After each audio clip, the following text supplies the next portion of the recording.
Imagine going to Amazon and seeing a line under the price that says $2.47 of this item is due to tariffs.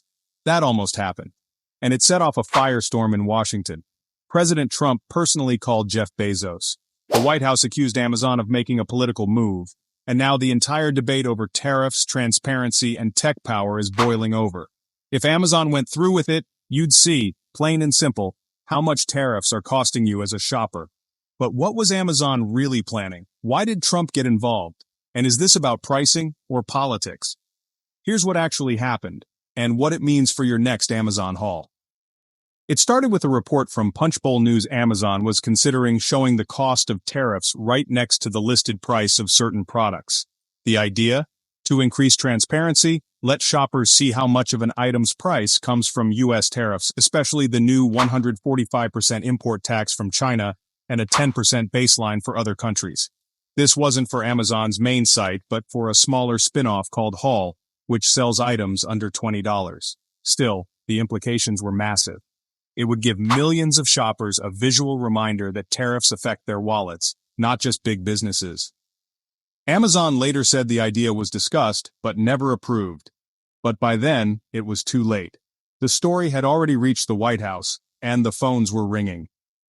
The moment the White House got wind of the Amazon report, Trump was on the phone. According to CNN, the president personally called Jeff Bezos to express his frustration. One senior official said bluntly, of course he was pissed. Why should a multi-billion-dollar company pass off costs to consumers? But the call didn't turn hostile, at least publicly. Trump later told reporters, Jeff Bezos was very nice. He was terrific.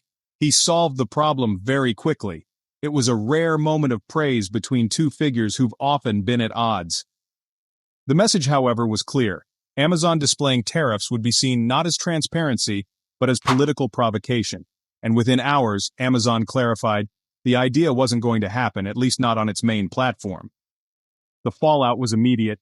At a White House press briefing, Press Secretary Caroline Leavitt didn't hold back, calling Amazon's potential move hostile and political. She claimed it was a calculated attempt to stir public anger over tariffs, not a good faith effort at pricing transparency. Commerce Secretary Howard Lutnick echoed that sentiment on CNBC, claiming a 10% tariff wouldn't shift prices much, except maybe mangoes. He said Amazon was trying to frame the administration unfairly, but not everyone agreed. Senate Minority Leader Chuck Schumer praised the concept, urging retailers to pull back the curtain. People deserve to know. The result? A sharp divide. Was this corporate responsibility or corporate rebellion? Either way, Amazon's aborted plan had ignited a national debate and pulled some of the most powerful names in Washington into a full-blown media frenzy. While Amazon backed off, others didn't. Temu now shows import charges at checkout. Shein says it adjusts prices based on tariffs. These companies source heavily from China, just like many Amazon sellers. Schumer's push for transparency versus Trump's pushback signals something deeper. Tariff politics are now retail politics. And if a price tag can trigger a presidential phone call, imagine what full pricing transparency could do. For now, your Amazon haul won't show tariff breakdowns. But this debate is far from over. Like what you're hearing, hit that like button and subscribe for more breakdowns that actually break things down.